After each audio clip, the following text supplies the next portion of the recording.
In one of our last episodes of Welding and Wheeling, we picked up this little national reel mower from a local consignment auction for pretty cheap. We got the little Clinton engine here running pretty good after replacing the points, doing a fuel tank flush, and cleaning the carburetor. Runs pretty dang good, but let's see if it'll start up for this episode.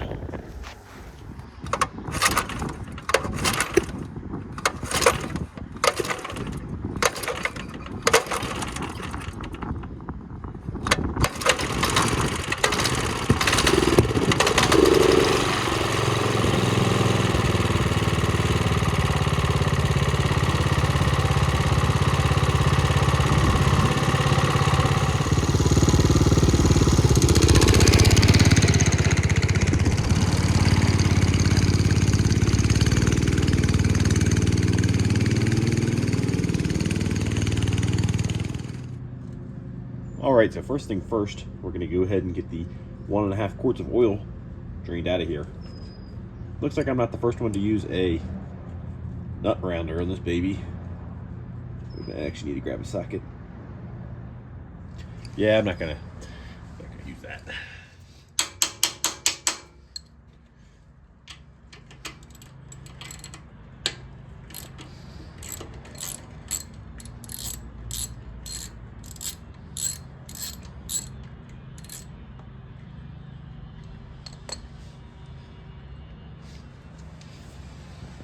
So while the engine oil drains, let's see what our transmission has in it. I see some evidence of some goop. Let's grab a zip tie and check the level.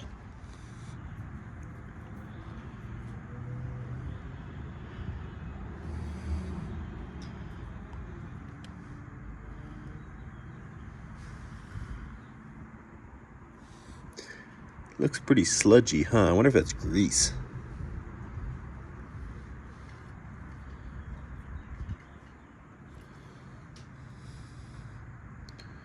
I hope it's grease.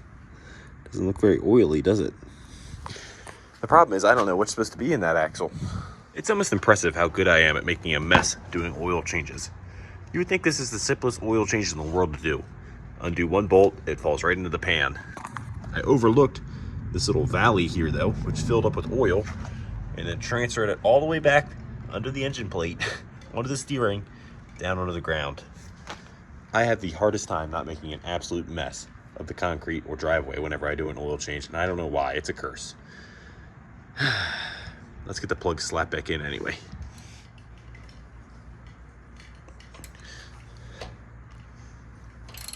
Nice. The liquid dinosaurs of choice today is the SDP 5W30.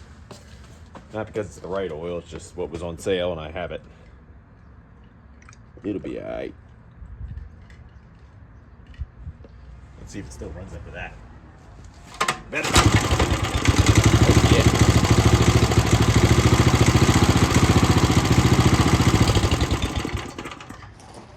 Alright, with the engine ready to roll, let's get the chassis ready.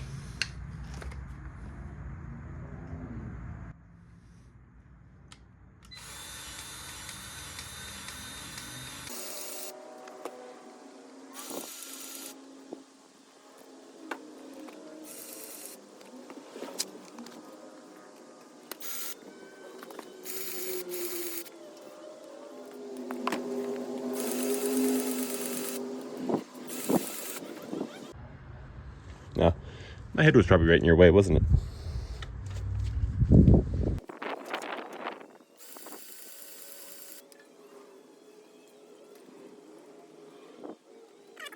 Alright, so with the chassis greased, engine oil changed, and transmission checked, we need to move on to the elephant in the room, our reel down here, which is pretty seized up.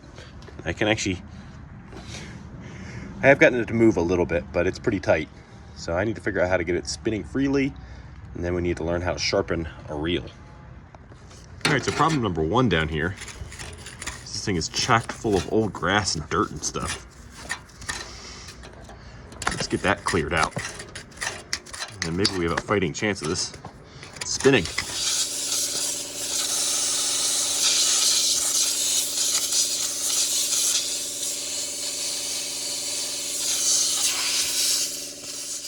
After a fair amount of cleaning and some spinning around like this, we've got this thing pretty freed up. Let's go ahead and pop our chain back on and see if the engine will spin it now. All right, let's go ahead and get it fired up and see. I think it's still going to be pretty tight, but maybe the engine will do it.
All right, well, I know the blades are really rusty and probably need to be sharpened, but let's go ahead and see if it'll cut anyway.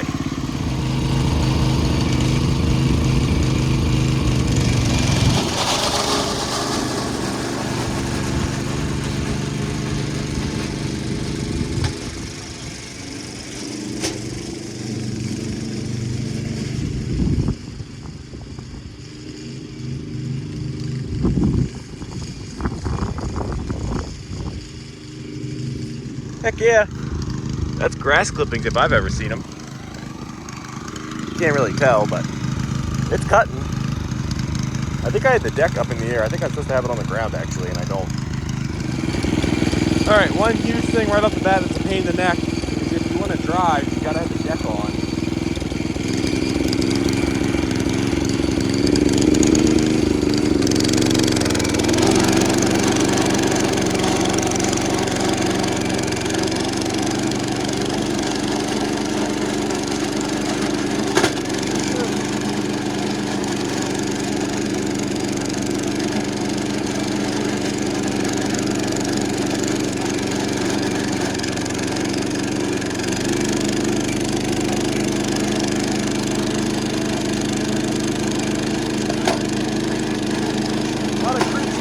Pop.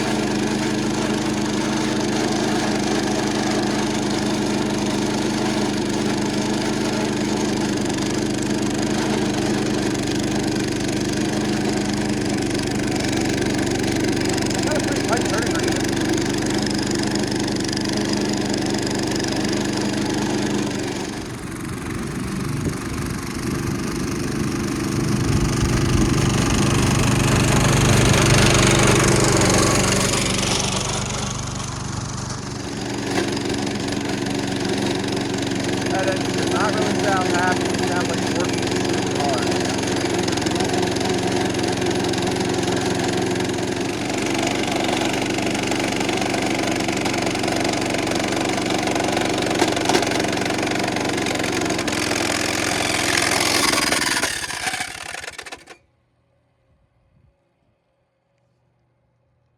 Huh.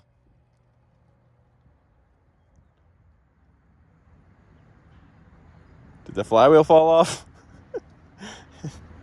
I don't really want to see.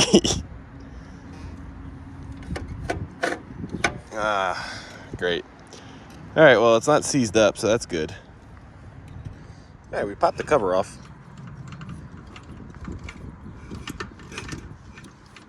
Oh, I see the problem.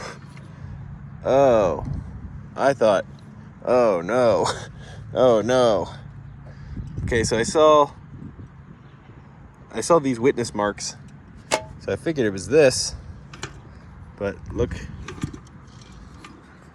let's see if we get you straight on there. See how that gap's changing? That's not cool, and I think I know what happened. Let's get this nut popped off here. Huh. Well, there's your problem. You guys see those cracks? You also see how wallowed out the flywheel keyway is? That's a shame. This side looks fine. I ground that by accident, I think. I don't remember how I did that, but I think I was trying to trim off my keyway. So that allows this thing to wobble around a whole bunch. That's really not cool. I can't fix a cast iron flywheel like that. I mean, I might be able to weld it up, but down in there, trying to TIG weld that together, Dang it. We might have to check flea bay. All right, well,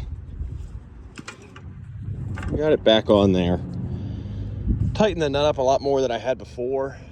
Maybe that'll keep it a little more rigid. I really shouldn't continue to mow with this thing. That flywheel very well may come apart. We're gonna trust the rusty pull cover compartment enclosure to keep this thing all together. Wish me luck. All right, so I decided we're not gonna continue to mow with this probably. I'm just gonna limp it up to the garage and park it, and I might have another plan to get us by. Let's see if it'll fire up.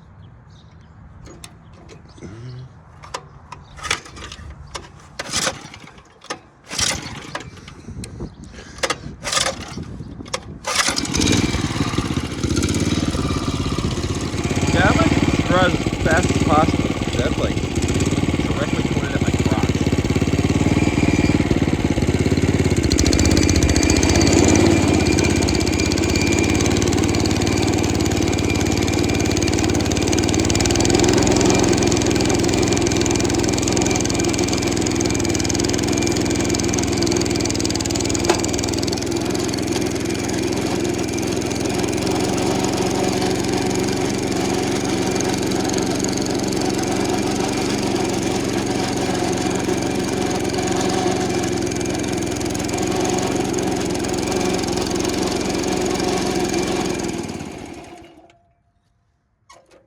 Okay, made it up here.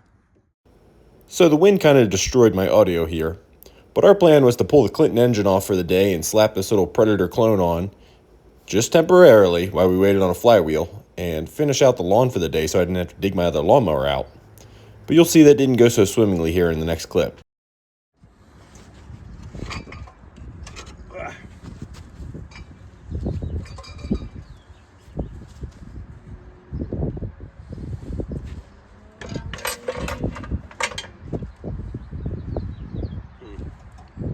Oh, I got it the wrong way. What an imbecile. Nah, this thing ain't gonna fit at all. Alright, so maybe if we made like a plate to bolt on there and extend this thing forward and got a longer belt, we could make it work. I'm not gonna do all that. Let's go to eBay and see if we can't find a flywheel for this little guy. So even though the National was down for the count, I still needed to mow my lawn. The only issue was my lawnmower was located underneath a four-wheeler behind several other machines. And I also didn't shut the fuel off last, whenever the end of the season was. So we all know how that goes. Wow, never really seen the green flavor of carburetor goop. I think it dyed the bowl green. Well, 1 week and $43 later, we have a new flywheel. Now, I have no idea what engine model this thing is, nor do I know what part number the old flywheel is, which is right here. But took a good shot in the dark on eBay. You can just see how bad that crack is now. It's actually cracked on both sides. Took a shot in the dark on eBay, and I think we got lucky. Looks slightly different, but pretty dang close. I'm gonna go ahead and slap it on there. You've seen me do it several times now when I clean the points, so we'll go ahead and see if it works. All right, got our new flywheel popped on. Let's see if it'll start. Hopefully I didn't destroy that coil with the wobbly flywheel.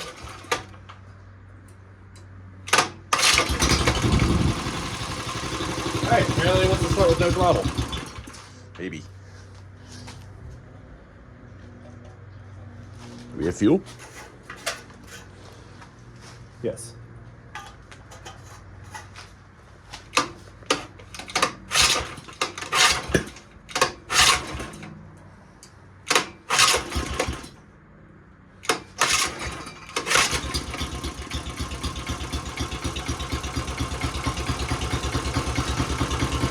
thing's hard to start.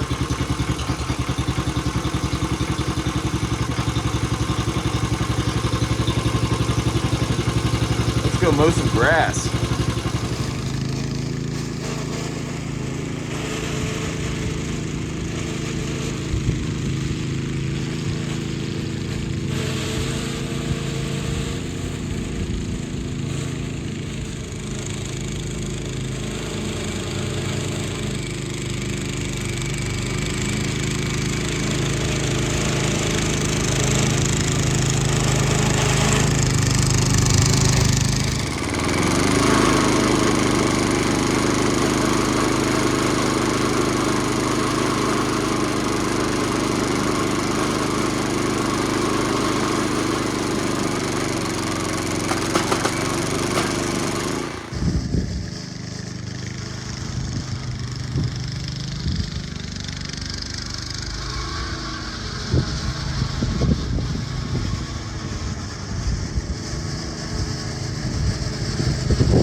Well, I'm pretty tickled with this thing. So we did the whole lawn. I actually double cut it just because I was having so much fun. And the little thing's pretty happy now. No more unhappy noises from underneath the flywheel cover. No more uneven running from the iffy spark. I think we got this thing just about dialed in. Now the blades could certainly use a sharpen. You can see they're starting to look a little better now that they've been used. And this thing makes a hell of a clanging noise sometimes when you're mowing. But it's not constant. I don't know. I'm gonna dig into that. It might be hitting that housing a little bit. We'll have to crawl around under there and see some witness marks. But it does a hell of a job on the lawn. I can't imagine how good it would do with some fresh, cleaned up blades. I did make the mistake of not overlapping my lines enough. So in between there are some kind of scragglers, but we'll get that next week. So yeah, I'm pumped on this thing. Runs, cuts good. Although I will say, it isn't the most efficient mower. Not that it's slow or anything. It mows right along pretty fast, even though you're stuck in one gear, no matter what. And it's got enough power to pull itself up the little hills in my backyard. I wouldn't do any monster hills. But the issue is, it's too small to do a big yard, but it's not quite agile enough to be super convenient in a small yard. Out here, it's fine. But if I try and mow that little section, or worse yet, my front yard, it's a handful. With the hand clutch, you have no control. Then if you want to shut the drive off, the mower shuts off. So Not really the most efficient thing, but man, it sure beats push mowing back here. It's a lot more fun. And like I said, just check out the yard. It does a killer job. So I think I'm going to hang on to this little guy for quite some time until I move to a bigger yard maybe. And I'm going to look forward to mowing every week. So I hope you guys enjoyed this video. I do have some previous videos and some other derelict mowers. I had a International Cub that I got for free. We've got all the off-road lawnmower videos. There's all kinds of stuff on my channel about small engines and lawnmowers. So if you like this video, check those out. And if you want to see some more, I'm sure this won't be my last weird little lawnmower I buy in my life. So please go ahead and subscribe, and let me know down below what you would do with this thing. If you would keep it and mow your lawn or send it on down the road. I think I'm going to keep it though. All right, thank you guys for watching.